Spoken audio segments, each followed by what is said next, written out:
અને આવી ભગવત સ્વરૂપ સંબંધી જે વાર્તા તે શાસ્ત્રમાંથી પણ પોતાને મેળે સમજાય નહીં.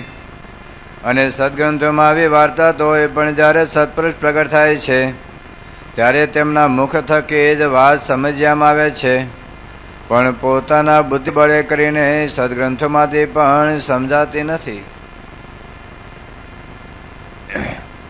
ગઈકાલે આ વિશે થોડીક આપણે વાત કરેલી. શ્રીજી મહારાજ ભગવાનના સ્વરૂપની વાત સમજાવવા માગે છે. અત્યાર સુધી શ્રીજી મહારાજે જે વાત કરી, એક તો પોતાની આધ્યાત્મિક સ્થિતિની વાત કરી. આધ્યાત્મની સ્થિતિનું કારણ એ આત્માને પરમાત્માનો સાક્ષાત્કાર છે એ વાત કરી. આત્મામાં પરમાત્મા તો રહેલા છે, પણ એને પ્રગટ કરવા માટે એક પ્રગટ ભગવાનની જરૂરિયાત છે. જેમ લાકડામાં અગ્નિ તો રહેલો છે, પણ એને પ્રગટ કરવા માટે એક પ્રત્યક્ષ અગ્નિની જરૂરિયાત છે. આકાશની અંદર શબ્દો તો રહેલા છે, પણ શબ્દ સાંભળવા માટે એક પ્રત્યક્ષ રેડિયાની જરૂરિયાત છે. આકાશની અંદર જુદા જુદા બધા દ્રશ્યોના તો સીન તો રહેલા છે, પરંતુ એને પ્રગટ કરવા માટે ટેલિવિઝનની જરૂરિયાત છે. એમ આત્માની અંદર ભગવાન તો રહેલા છે, ભગવાન તો અણુ અણુમાં રહેલા છે, પણ એના પ્રત્યક્ષપણે લાભ લેવા માટે ભગવાન પૃથ્વી ઉપર પ્રગટ થાય છે. અને એ સ્વરૂપ દિવ્ય છે એની પણ વાત કરી. એ અવતારો કોના છે? બધા અવતારો કોમાંથી પ્રગટ થાય છે અને શેમાં લીન થાય છે, કોનામાં લીન થાય છે, એ વાત પણ એમણે કરી. એ જે પુરુષોત્તમ નારાયણ સ્વરૂપને સમજાવ વગર ગમે એટલું તપ કરીએ, ગમે એટલો ત્યાગ રાખીએ, ગમે એટલા અન્ય સાધનો કરીએ, છતાં પણ આપણા જીવમાંથી કસર ટળેવી નથી, એ વાત કરી. અને કદાચ એ સ્વરૂપ સમજાણું હશે અને કદાચ દેશકાળે કરીને અથવા તો કુસંગે કરીને કદાચ કોઈ નિયમ ધર્મ ભૂલ થાય તો પણ એ પ્રાયશ્ચિત દ્વારા ભગવાનની માફી માગીને પણ છૂટી જવાશે. પરંતુ જો ભગવાનનો નિશ્ચય નહીં હોય, જો ભગવાનનું સ્વરૂપ નહીં સમજ્યા હો, તો કોઈ પણ રીતે વાંધો ભાંગશે નહીં, એ વાત એમણે કરી.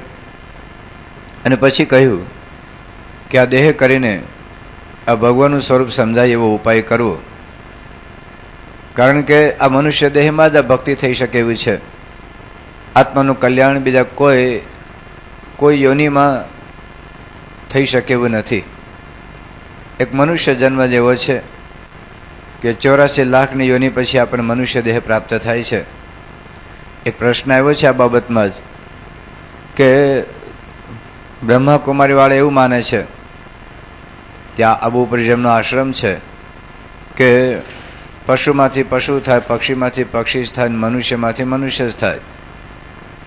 એટલે જે યોનિ પરિવર્તન છે એ શક્ય નથી. એટલે કહેતા 84 લાખની યોનિમાંથી મનુષ્ય ફરીને પછી આ મનુષ્ય જન્મ મળે છે એવું એ લોકો માનતા નથી. એમની સમજણ એમને મુબારક, કારણ કે દરેક પોતપોતાની રીતે સમજણ લોકો સમજાવતા હોય છે, પણ શાસ્ત્રોમાં આ વાત નક્કી નથી. એ લોકો જ કહે છે કે અમારી વાત શાસ્ત્રોમાં નથી. જો તમારી વાત શાસ્ત્રોમાં ન હોય તો પછી વાત કેવી રીતે માન્ય કરવી? એ તો હું તમારી રીતે મારી વાત કરું, તમે તમારી રીતે વાત કરો, પણ શાસ્ત્રમાં જો મળતી આવતી ન હોય. શાસ્ત્રમાં આપણે વાત કરીએ છીએ કે ભરતજીને મૃગલોનો દેહ લેવો પડ્યો. આપણે કાકભૂષણજીની વાત રામાયણમાં આવે છે. તમે જે ગંધર્વ થયેલા એ પોતે ગજેન્દ્રનું જે આખ્યાન છે એની અંદર એ ગજેન્દ્રને જે મગર, એને શાપથી જ ગજેન્દ્રને પેલા મગર થયેલા છે. આવા તો અનેક દ્રષ્ટાંતો અને પ્રસંગો આપણા શાસ્ત્રોમાં લખેલા છે. શ્રી કૃષ્ણ ભગવાન પણ ગીતામાં વાત કરે છે કે અધોગતિને પામે છે, એ અધમ એ યોનિને પામે છે. તો એમાં પણ કૃષ્ણ ભગવાને જ ગીતામાં લખ્યું છે કે જે સાત્વિક કર્મ લોકો સ્વર્ગલોકમાં જાય છે, જે રાજસ કર્મ લોકોને મધ્યમ લોકની પ્રાપ્તિ થાય છે, તામસ લોકને તામસ ગુણ જેનામાં હોય, તમો ગુણ એવા જે જીવજંતુ પ્રાણી માત્રમાં જન્મ એને ગ્રહણ કરવો પડે છે. તો શાસ્ત્રનો મત તો એવો છે કે 84 લાખની યોનિમાંથી જીવ મનુષ્ય દેહમાં આવે છે. હવે જો બીજા દાખલા તરીકે ગાય છે, મનુષ્ય થઈ શકે એમ જ ન હોય. ગાયમાંથી ગાય જ થાય તો જિંદગીમાં એ લોકોનો તો ઉદ્ધાર જ ન થાય. આજે કરોડો પશુઓ છે, પક્ષીઓ છે, જીવજંતુ છે, તો એનો તો ઉદ્ધાર થવાની શક્યતા જ નથી જો માણસ ન બની શકે તો. કારણ કે મનુષ્ય દેહ સિવાય કોઈ સાધના થઈ શકે એવી નથી. એટલે હકીકતની અંદર આપણા શાસ્ત્રનો જો મત જોવા જઈએ તો શાસ્ત્રમાં તો આ છે કે અનેક યોનિમાંથી જીવ પસાર થાય છે. હવે તમે જ્યારે પ્રતિજ્ઞા વચન જ એવું કરો કે અમે શાસ્ત્રમાં માનતા નથી, તો તમે પછી તમારી રીતે ગમે તે રીતે વાતો કરી શકો. આવું તો દુનિયામાં ઘણું બધું ચાલે છે. દુનિયામાં બધું ચાલતું છે, બધું સાચું છે એવું હોતું નથી. પણ હકીકતની અંદર શ્રીજી મહારાજે આ વાત સમજાવી છે કે આ જીવ અનેક યોનિમાંથી પસાર થાય છે. પ્રથમનું 21મું વચરામૃત છે, પ્રથમનું 37મું વચરામૃત છે, ત્યાર પછી પ્રથમનું 44મું વચરામૃત છે, કાર્યાણીનું 7મું વચરામૃત છે. તો અનેક યોનિની અંદર આ જીવ જાય છે. એ આપણા શાસ્ત્રનો મત છે. પછી લોકોને જે માનવું એ માની શકે, આપણે કંઈ એ લોકોને કહી શકીએ નહીં. પણ વસ્તુસ્થિતિ એ છે કે ભગવાને કહ્યું કે આ મનુષ્ય દેહ કરીને આ ઉપાય થઈ શકે એવો છે.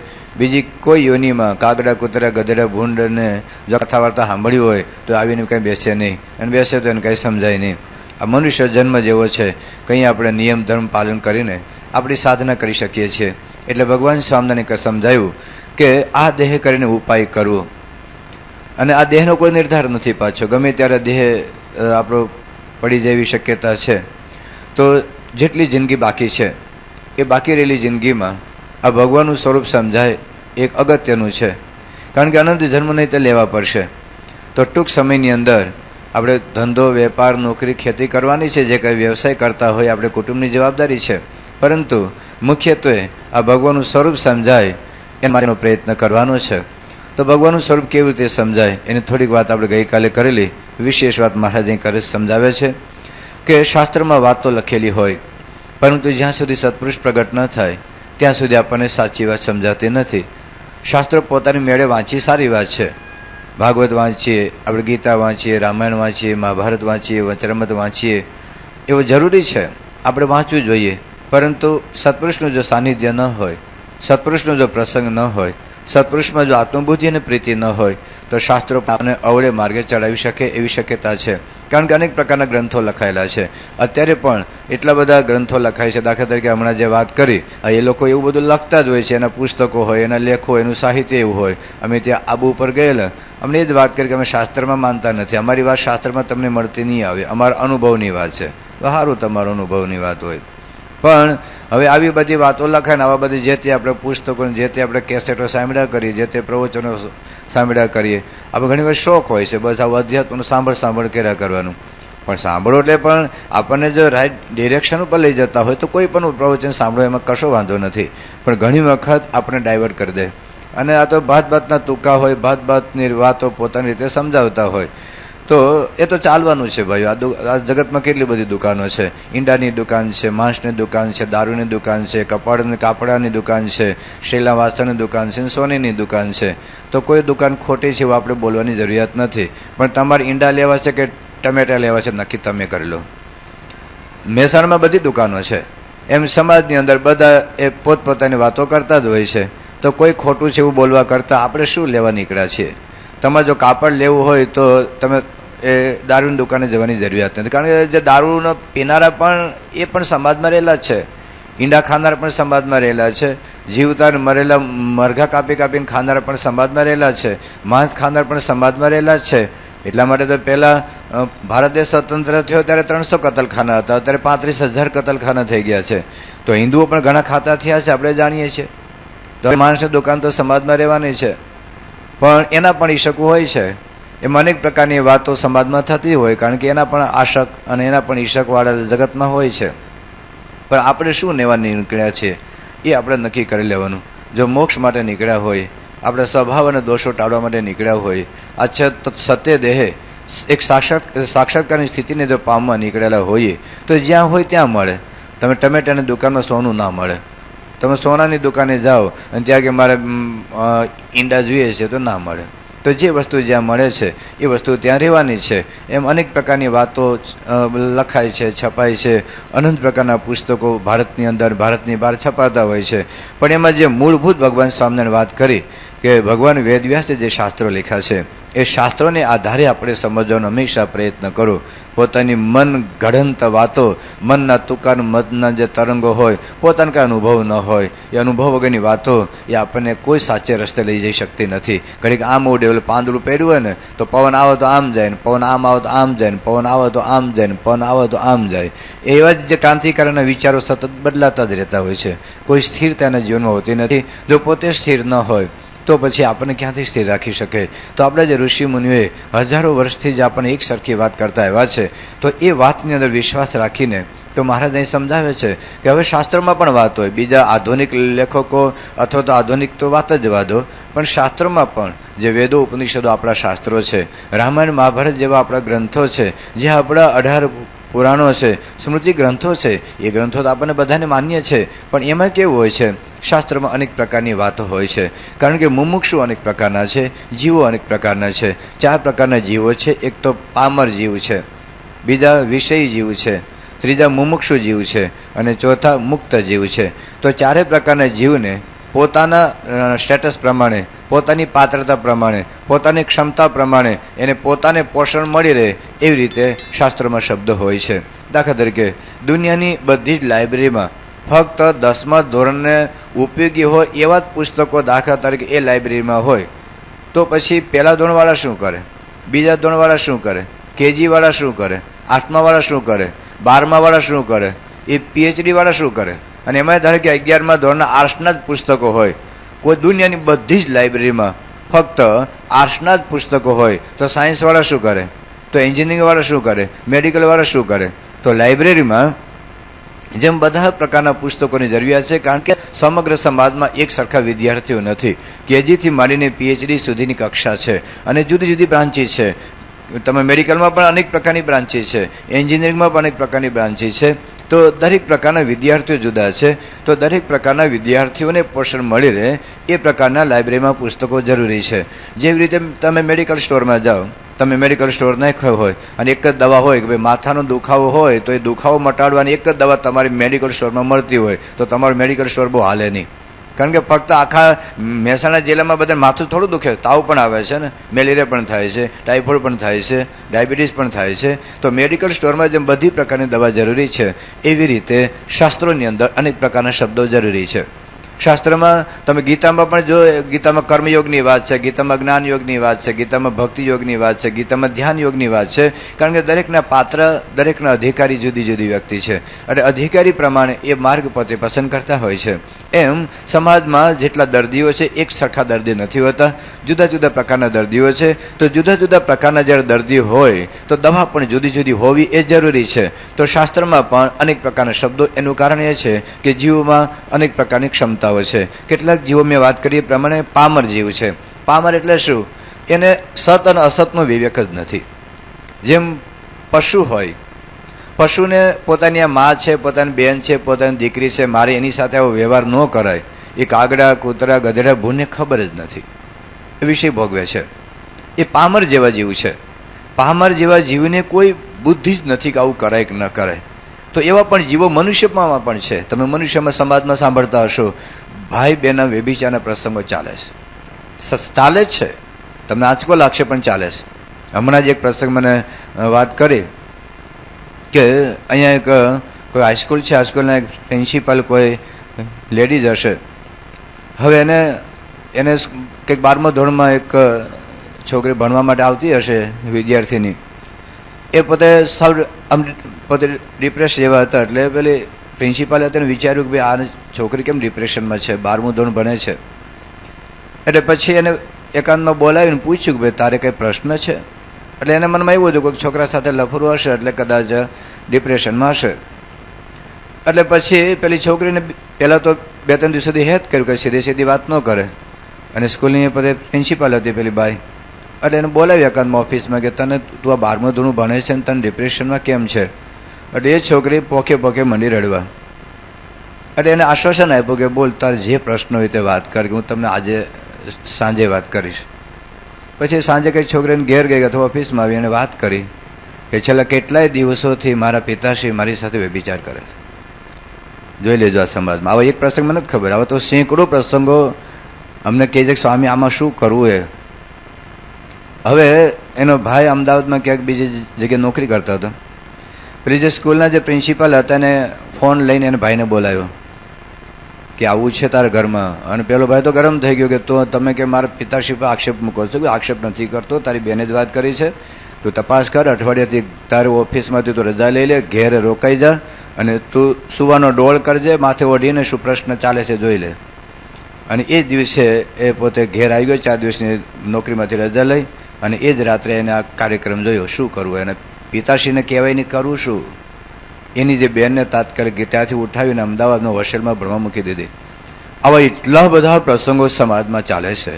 ભદ્ર સમાજમાં પણ ચાલે છે, મધ્યમ વર્ગના સમાજમાં ચાલે છે. તમારાથી ના કહેવાય, મારે અમુક તો બોલાય નહીં, તમારે સંભળાય એવા પ્રસંગો સમાજમાં ચાલે છે. તો આ પામર જેવા જીવ છે.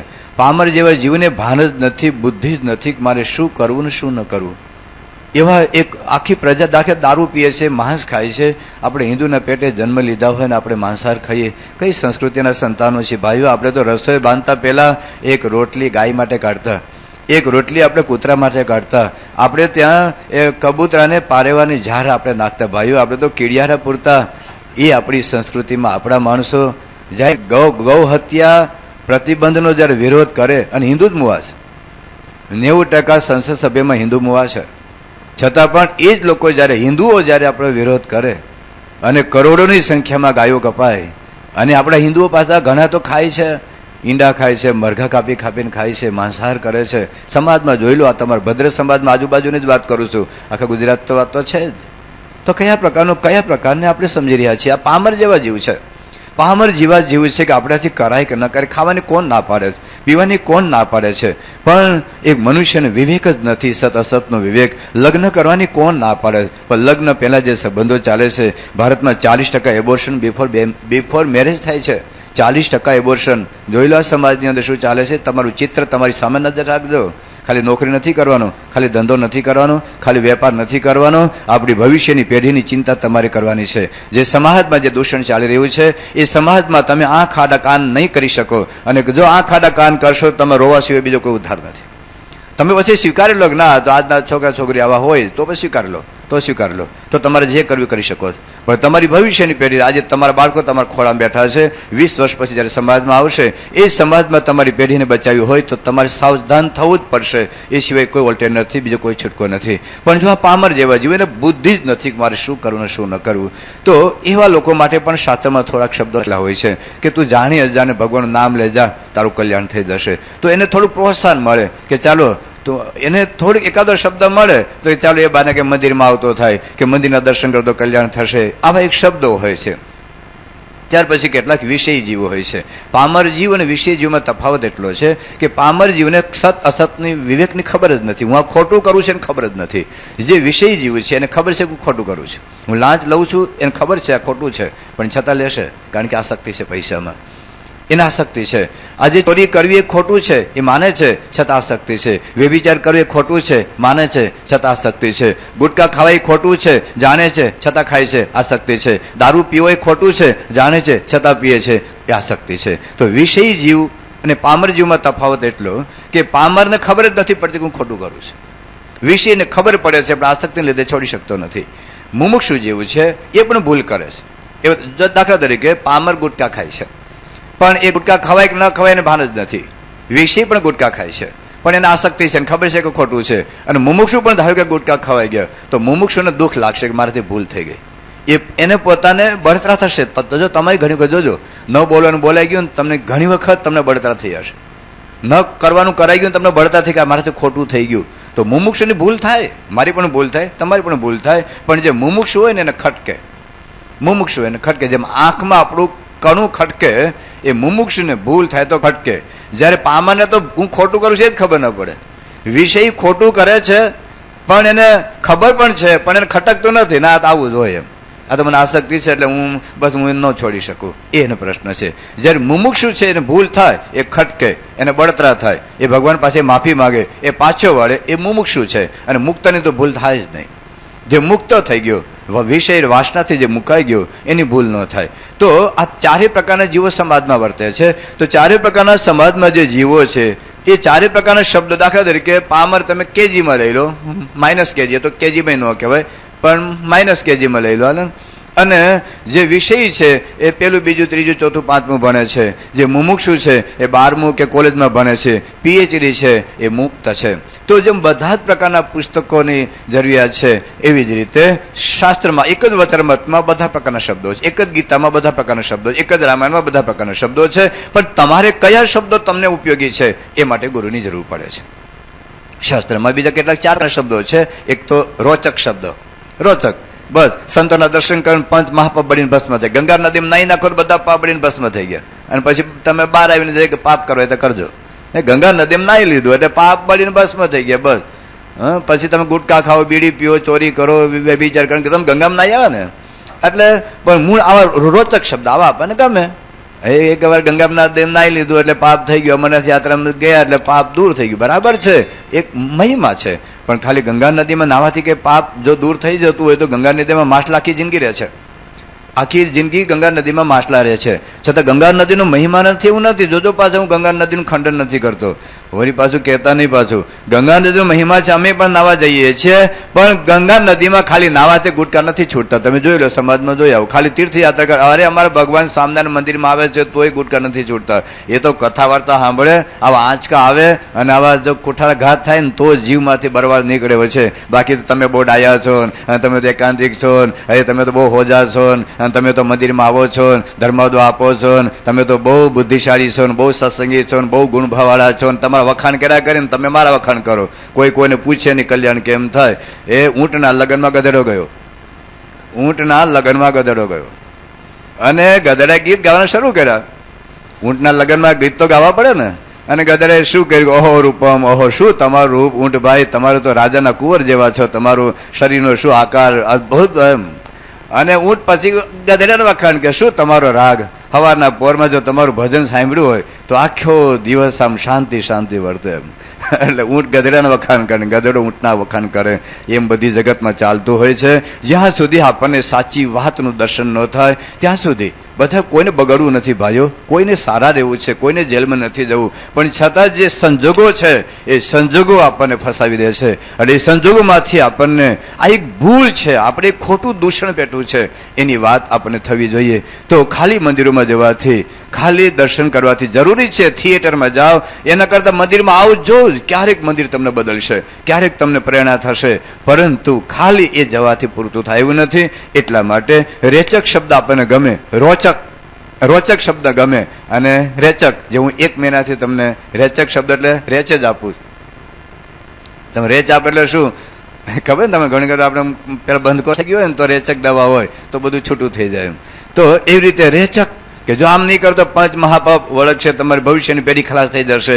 આ બધાએ રેચ આપું છું કે ભાઈ તમે પાછા વળો, તમારા દીકરા દીકરી પાછળ અડધો કલાક 10 મિનિટ 15 મિનિટ કાઢો, નહીં તો એ તમને કાઢી મૂકશે ઘરમાંથી. તમે અત્યારે જો તમારા બાળકો માટે 10 મિનિટ નહીં કાઢો તો તમને કાઢી મૂકશે. તો એ બધા જેથી કરીને આપણને પાછળ નહીં, ઓલો ઇલેક્ટ્રિકનો થાંભલો હોય ને, પેલી ખોપડી દોરેલી હોય અને પછી આમ હોય, ખબર છે આમ શું કામ કે ભાઈ છે શું કામ આપણે ભેટીએ નહીં, થાંભલાને ન ભેટાય. તમે ઘેરે તમારા દીકરા દીકરા થાંભલાને ભેટાય નહીં. એ ગમે તે ક્યારેક શોખ હોય ને ક્યારે પણ ઇલેક્ટ્રિક કરંટ કદાચ શોખ વાય તો આપણે ચોટી જઈએ. એમાં જીબીનું એન્જિનિયર હોય ને તોય ચોટી જાય. તો કે ના હું જીબીનું ચેરમેન છું, હવે જા ચેરમેન હુઈ જા ઘેર. એ તો એ કોઈને ના છોડે. એ જીબીનું ચેરમેન હોય તો ચોટ લાગે તો એને પાડી જ દે. તો આમાં કોઈ બચી શકે એવું નથી. તો રેચક શબ્દ આપણને બચાવે છે કે ભાઈ એનાથી તમે પાછા વળો. તો રેચક શબ્દ, રોચક શબ્દ અમુક નિમિત્તના શબ્દો હોય કે અમુક નિમિત્ત અમુક વાત કરવાની હોય. દાખલા તરીકે જો ચાંદો ક્યાં દેખાય, જો પેલી ઝાડ ઉપર, જો પેલી ડાળ છે ને એ ડાળ ઉપર પેલો ચંદ્ર દેખાય છે. હવે ડાળ ઉપર ચંદ્ર થોડો બેઠો છે, પણ ડાળનું નિમિત્ત લઈને તમારી આંખને એકાગ્ર કરવા માટે કે જે ડાળ છે ને ત્યાં જો ત્યાં દૂર દૂર ચંદ્ર દેખાય છે. તો નિમિત્તના શબ્દો છે. દાખલા તરીકે વચનાત્મા પ્રથમના 5મા વચનમાં લખ્યું છે કે રાધિકાએ સહિત કૃષ્ણનું ધ્યાન કરવું, એક નિમિત્તના શબ્દો છે. પણ એ પ્રથમનું 5મું સમજવા માટે લોહીનું 11મું સમજવું પડે, વચનામત અંત્યનું 16મું વચનામત સમજવું પડે, મધ્યનું 21મું વચનામત સમજવું પડે, પ્રથમનું 71મું વચનામત સમજાય તો આપણને ખ્યાલ આવે કે અહીં તો એક ભક્ત અને ભગવાનનો નિર્દેશ છે. અંતે તો મહારાજ પોતાના સ્વરૂપ તરફ લઈ જાય છે. તો કેટલાક નિમિત્તના શબ્દો હોય, કેટલાક સિદ્ધાંતના શબ્દો હોય. સિદ્ધાંત ક્યારે ન બદલાય, ક્યારે ન બદલે. 2 + 2 = 4. એ ગુજરાતીમાં બોલો, હિન્દીમાં બોલો. તમે ગુજરાતીમાં બોલો 2 અને 2 4 થાય, હિન્દીમાં બોલો તો 2 + 2 = 4 એટલે 4 હોય. તે જગ્યાએ તમે ગુજરાતીમાં, હિન્દીમાં, સંસ્કૃતમાં, મરાઠીમાં બોલો તો 2 અને 2 4 જ થાય. તમે શિયાળામાં બોલો તો કેટલા થાય? શિયાળામાં બોલો તો કેટલા થાય? 4. ઉનાળામાં બોલો તો, અને ચોમાસામાં બોલો તો, રાત્રે બોલો તો, દિવસે બોલો તો, અમેરિકા જઈને બોલો તો, આફ્રિકા જઈને બોલો તો 2 અને 2 4. એક માન્ય સ્વીકારેલો સિદ્ધાંત છે, એમ જે સિદ્ધાંતની વાત છે એ ક્યારેય એમાં ફેરફાર ન થાય. તો એવી રીતે આ વચનામૃતના કે શાસ્ત્રોના જે જુદા જુદા શબ્દો છે એ સત્પુરુષ વગર ન સમજાય. બુદ્ધિનું બળાઈ નથી કામ લાગતું. બુદ્ધિ બળ તો આ લોકની પણ ઘણી વસ્તુ સમજાતી નથી, પણ શાસ્ત્રો કોઈ વ્યાકરણ કે ન્યાયથી સમજી શકાય એવા નથી. એ સત્પુરુષની જરૂરિયાત છે, અનુભવી પુરુષની જરૂરિયાત છે. એટલા માટે મેં થોડાક દિવસ પહેલા શંકરાચાર્યનો એક શ્લોક બોલેલો કે ષડંગાદિ વેદ મુખ્ય શાસ્ત્ર વિદ્યા કવિત્વાદિ ગદ્યમ સુપદ્યમ કરોતિ ગુરુરંગ્રી પદ્મે મનશ્ચન્ન લગ્નમ તતઃ કિમ તતઃ કિમ તતઃ કિમ તતઃ કિમ. ષડંગાદિ વેદ મુખ્ય શાસ્ત્ર વિદ્યા. હવે 4 વેદના પુઠ્ઠા જોયા ને તે વાંચા ક્યાંથી હોય? 4 વેદ કદાચ વાંચો 1,00,000 શ્રુતિ છે, અને એના 6 અંગ છે પાછા. એનું વ્યાકરણ છે, એનું જ્યોતિષશાસ્ત્ર છે, એનું છાંદશાસ્ત્ર છે, એનું નિરુક્ત શાસ્ત્ર છે. તો 6 અંગ સહિત એ 6 અંગના ગ્રંથો છે એટલા પાછા. એ વાંચો તો તમને વ્યાકરણ, તમને વેદો સમજાય. તો ષડંગાદિ વેદો મુખ્ય શાસ્ત્ર વિદ્યા. આખું રામાયણ મોઢું હોય, આખું ભાગવત મોઢે હોય, આખી ગીતા મોઢે હોય, આખું મહાભારત મોઢે હોય. અરે 18 પુરાણ, 18 પુરાણના 4.5 લાખ શ્લોક છે. ગીતાનો શ્લોક મોઢે છે, એમાંથી 4.5 લાખ શ્લોકો. મહાભારતના 1 લાખ શ્લોકો છે, અને સ્મૃતિ ગ્રંથો તો પુષ્કળ છે આપણે ત્યાં. તો આટલા બધા ગ્રંથો મોઢે હોય. ષડંગાદિ વેદ મુખ્ય શાસ્ત્ર વિદ્યા કવિત્વાદિ ગદ્યમ સુપદ્યમ કરોતિ. આખું વચનામૃત મોઢે હોય, અને એટલું જ નહીં, પોતે ગ્રંથો લખે. તો ષડંગાદિ વેદ મુખ્ય શાસ્ત્ર વિદ્યા કવિત્વાદિ ગદ્યમ સુપદ્યમ કરોતિ ગુરુરંગ્રી પદ્મે મનશ્ચન્ન લગ્ન તતઃ કિમ તતઃ કિમ તતઃ કિમ તતઃ કિમ. જ્યાં સુધી ગુરુના ચરણારવિંદની અંદર પોતાનું મન સુપ્રત કર્યું નથી ત્યાં સુધી કશું જ નથી. ભાગવત વાંચો, વ્યાસજીએ પોતે ગ્રંથો લખ્યા, વ્યાસજીને શાંતિ થઈ છે. ભાગવતમાં જો પ્રથમ સ્કંદ વ્યાસજીને પોતાને કે મેં આટલા બધા ગ્રંથો લખ્યા ને, નારદજી મળ્યા કે તમે બધું લખ્યું ખરું પણ પ્રગટ ભગવાનનું કશું લખ્યું નથી. તમે જે પુરાણ લખ્યું એ રવાડે ચડાવી દીધા. દેવી પુરાણ વાંચ્યું તો દેવી પુરાણ રવાડે, તમે કુર્મ પુરાણ વાંચ્યું તો કુર્મ મહાદેવ અને એ મહાન છે. શિવ પુરાણ લખ્યું તો શિવ મહાન છે, વિષ્ણુ પુરાણ લખ્યું તો વિષ્ણુ મહાન છે. લોકોને એવા ગોળ ગોળ ફેરવા છે ને, પણ તો તમે સાચી વાત કરી નથી ને પછી જોડે ભાગવત ગ્રંથ લખ્યો. તો નારદજીને પોતાની મૂંઝવણ થઈ. વ્યાસજી મૂંઝવણ નારદજીને ટાળી, પણ નારદજીની મૂંઝવણ થઈ. અને પોતે એ શંકાદિક ઋષિ પાસે ગયા કે ભગવો અદેહી, મને ભણાવો. શંકાદિકે કહ્યું ભાઈ તું શું ભણેલો છે મને લિસ્ટ કરી દે. અને એ વખતે નારદજી 22 વિદ્યા કહે છે કે હું ઋગ્વેદ ભણેલો છું, હું યજુર્વેદ ભણેલો છું, અથર્વેદ ભણેલો છું, સામવેદ ભણેલો છું, ન્યાય ભણેલો છું, વ્યાકરણ ભણેલો છું, દેવ વિદ્યા ભણેલો છું, સર્પ વિદ્યા ભણેલો છું, ગાંધર્વ વિદ્યા ભણેલો છું, અશ્વ વિદ્યા ભણેલો છું. આવી 22 જાતની વિદ્યાનું લિસ્ટ કરી દે છે. છાંદોગ્ય ઉપનિષદ વાંચજો, આપણે ઘેર ન હોય જો કે હિન્દુઓને ત્યાં, પણ એ છાંદોગ્ય ઉપનિષદની અંદર આખ્યાન આવે છે. તો કે તું આટલું બધું જાણે છે ને મારે તને હું ભણાવું? અને એ વખતે નારજી એક શબ્દ બોલે છે કે મંત્રવિદ અહમ નાત્મવિદ. મંત્રવિદ અહમ, હું મંત્ર જાણું છું, હું શબ્દો જાણું છું, પણ આત્માને જાણતો નથી. અને જો આત્માને જાણતો હોત એવું લખ્યું છે કે આત્મવિદ શોકમ તરતી શોકમ આત્મવિદ. જે આત્માને જાણે છે અને કોઈ શોક ન હોય, મને શોક છે એનો અર્થ એ કે મને શબ્દનું જ્ઞાન છે, મને આત્માના સ્વરૂપનું ભાન નથી, આત્માને પરમાત્માનું મને જ્ઞાન નથી. તો ભગવો અધિહી, મને જ્ઞાન આપો. તો ઉપનિષદોની અંદર આ બધી વાતો આપણા શાસ્ત્રોમાં આવી છે. તો કેવળ શાસ્ત્રો, શ્રીજી મહારાજે લખ્યું છે પ્રથમના 50મા વચનામૃતની અંદર કે શાસ્ત્રો જાણવે કરીને અથવા તો શાસ્ત્રો ભણવે કરીને કે કલ્યાણ ન થાય, કલ્યાણનું જતન ન કરી શકે. વર્તમાન 11મા વચનામૃતમાં ભગવાન સ્વામીને પ્રશ્ન પૂછ્યો છે કે આ લોકની અંદર ઘણા શાસ્ત્રોના જાણનારા છે, શાસ્ત્રો પર કથાઓ કરે છે, પણ છતાં ભગવાન અને સંતનો મહિમા કેમ સમજતા નથી? તો ભગવાન સ્વામિનારાયણ એવું કહ્યું છે કે એને ભગવાનનો આશરો નથી, એટલે પોતાના કામ ક્રોધાદિક સ્વભાવ દોષો પોતાના ટેડા નથી, અને પોતાના ટેડા નથી એટલે શું કે ભગવાનમાં આવા સ્વભાવ હશે, સત્પુરુષમાં આવા સ્વભાવ હશે. પોતે બ્રહ્મચર્ય ન પાડી શકતો, એને આખું બધાને દુકાળ જ પાડી દે. દુનિયામાં કોઈ બ્રહ્મચર્ય પાડી જ ન શકે, વાત જ ખોટી છે. સાધુ થવું જ ન જોઈએ, બધા ઘેટા ભેગા થાય છે. તું નથી પાડી શકતો એનું થયું કે શાસ્ત્રમાં ખોટી વાત છે બધી.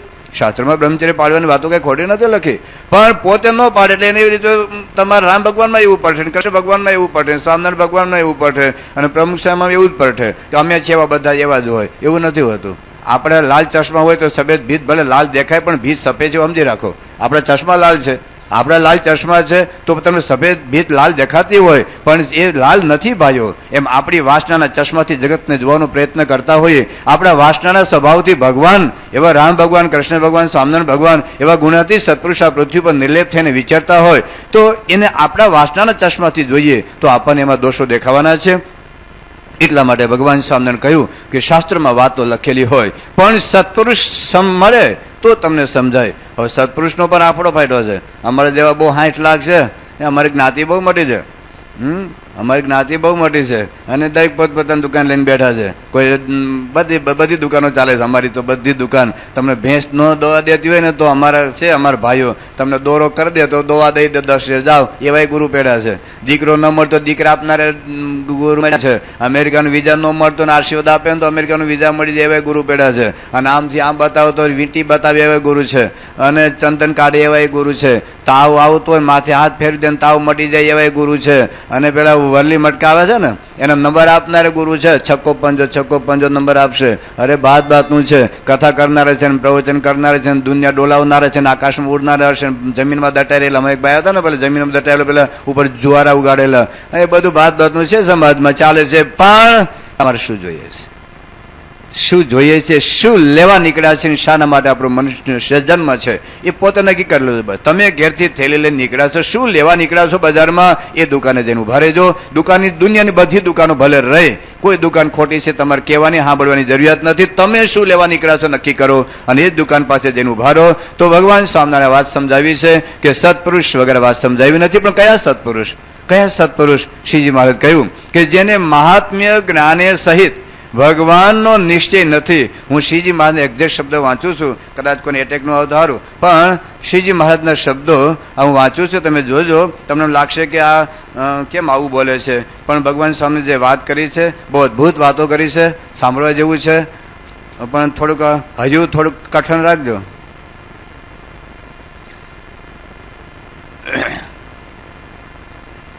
અને જેના હૃદયમાં એવો ભગવાનનો મહિમા સહિત દ્રઢ નિશ્ચય ન હોય, સાંભળજો, અને જેના હૃદયમાં એવો ભગવાનનો મહિમા સહિત દૃઢ નિશ્ચય ન હોય તેને તો નપુંસક જેવો જાણવો.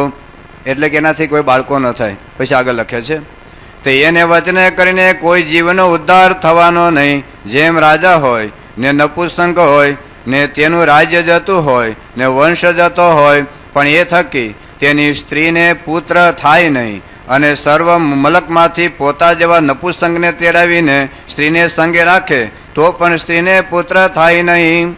તેમ જેને ભગવાનનો મહિમા સહિત નિશ્ચય નથી તો તેને મુખે ગીતા ભાગવત જેવા સદગ્રંથે સાંભળે પણ તેને કરીને તે કોઈનું કલ્યાણ નથી થતું. શું સાંભળવાનું? ચિત્રલેખા નહીં, અભિયાન નહીં, ગુજરાત સમાચાર નહીં, સંદેશ નહીં, દિવ્ય ભાસ્કર નહીં, ટાઈમ્સ ઓફ ઇન્ડિયા નહીં, ઇન્ડિયન એક્સપ્રેસ નહીં, ઇન્ડિયન એક્સપ્રેસ. કોણ? ગીતા અને ભાગવત. ગીતા અને ભાગવત ખોટા ગ્રંથ નથી. ગીતા ભાગવત ભગવાન માન્ય કરે છે, અમે એના પર પ્રવચન કરીએ છીએ, ભણીએ છીએ, બનાવીએ છીએ. પણ જેને ભગવાનનો નિશ્ચય નથી, જેને ભગવાનની નિષ્ઠા નથી, તમને ખોટે રવાડે ચડાવી દેશે. તો એ મહારાજે વાત લખી છે, જો જેને ગીતા ભાગવત જેવા સદગ્રંથ સાંભળે પણ તેને કરીને કોઈનું કલ્યાણ નથી થતું. અને વળી જેમ દૂધને સાકર હોય ને તેમાં સર્પની લાળ પડી પછી એને જે કોઈ પીવે તેના પ્રાણ જાય, તેમ મહાત્મ્ય સહિત જે ભગવાનનો નિશ્ચય તેને રહિત એવો જે જીવ તેના મુખ થકી ગીતા ભાગવતને સાંભળે તેને કરીને કોઈનું કલ્યાણ થતું નથી. અને એમાંથી તો મૂળગું ભૂંડું થાય છે. હવે આ કેવું કહેવાય? વાત સાચી છે, દૂધ સંપૂર્ણ ખોરાક છે. દૂધની અંદર પ્રોટીન છે, કાર્બોહાઈડ્રેટ છે, એમાં વિટામિન છે, બધું છે. પણ પોટેશિયમ સાયડનું એક ટીપું પડી ગયું હોય તો પછી વિટામિન લાભકારક છે પણ તો એ દૂધ પીવાય નહીં. એમ કેટલી કથાઓ આપણને લાભકારક છે પણ કોના મુખમાંથી પસાર થાય છે, કોના મુખમાંથી પસાર થાય છે એ અગત્યની વાત છે. તો જેને ભગવાનનો નિશ્ચય નથી એ અલગ મલકની વાતો કરીને અમે કોઈની કંઠી પહેરતા નથી ને અમે કોઈની કંઠી પહેરાવતા નથી. આ મંદિરો ખોટા છે, આ બધું ઉત્સવો ખોટા છે. અને વ્યક્તિ પૂજા, દિવ્ય ભાસ્કરનું પેલો અંકની અંદર પેલો લેખ આ હતો કે વ્યક્તિ પૂજા. શું વ્યક્તિ પૂજા? બસ વ્યક્તિ પૂજાએ સમાજનું નુકસાન કર્યું છે, મંદિરોએ સમાજનું નુકસાન કર્યું છે, અધ્યાત્મએ સમાજનું નુકસાન કર્યું છે, દેશને બરબાદ કર્યો હોય, દેશને ગરીબો બનાવ્યો હોય તો અધ્યાત્મની વાતો કરીને સમાજને એક્ટોરે સમાજને સુધાર્યો છે. એક્ટોરે સમાજને સુધાર્યો છે. કેમ? આ દારૂના પીઠાઈ સમાજને સુધાર્યો છે. કેમ? તમારા કતલખાને સમાજને સુધાર્યો છે કેમ? ભારત દેશની અંદર જે કેટલી 2 કરોડ જેટલી વેશ્યાઓ છે એને સમાજને સુધાર્યો છે કેમ?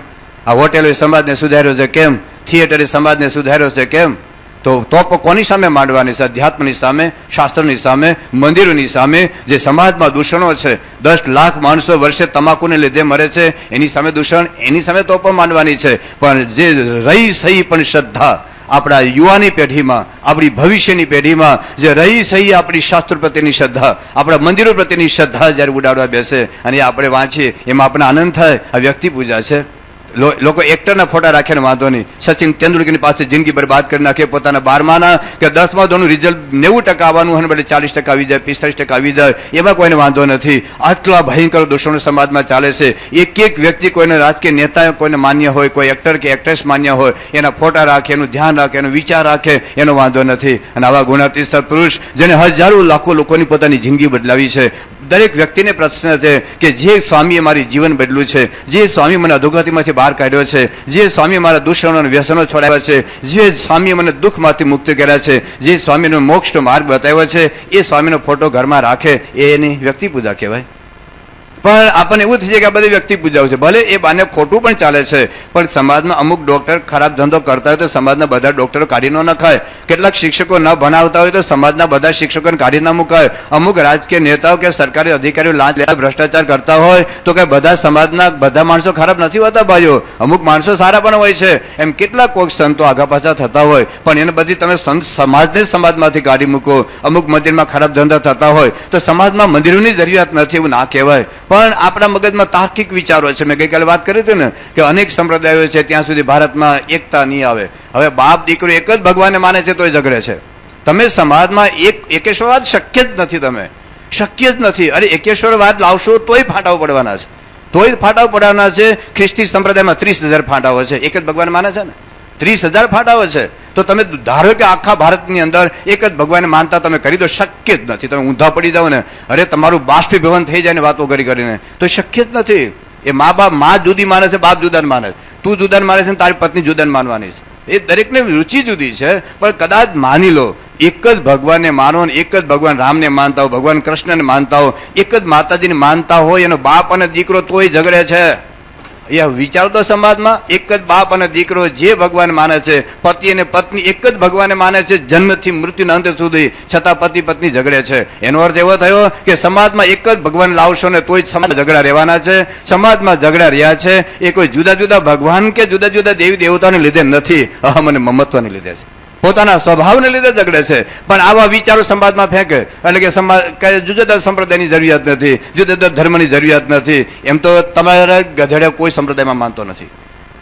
બધા ગધેડા જેવા જો મનુષ્ય બનાવે બિન સાંપ્રદાયિક રીતે બસ કશું જ ના જોઈએ. તો ગધેડો તો બિન સાંપ્રદાયિક જ છે, 100% શુદ્ધ બિન સાંપ્રદાયિક છે, કશું કોઈને માનતો નથી. પણ આવા વિચારોથી આપણે આ અધ્યાત્મમાંથી ડાયવર્ટ થઈએ છીએ. તમે તો ઠીક છે, તમારી પેઢીમાં તો તમારા દાદા દાદીનું લોહી છે, પણ તમારી ભવિષ્યની પેઢી છે ને, એ ભવિષ્યની પેઢીને મંદિરમાંથી શ્રદ્ધા ડગે છે, મંદિરમાંથી શ્રદ્ધા ડગે છે, એને આ શાસ્ત્રમાંથી શ્રદ્ધા ડગે છે, એને સંતોમાંથી શ્રદ્ધા ડગે છે. અને ભયંકર છે.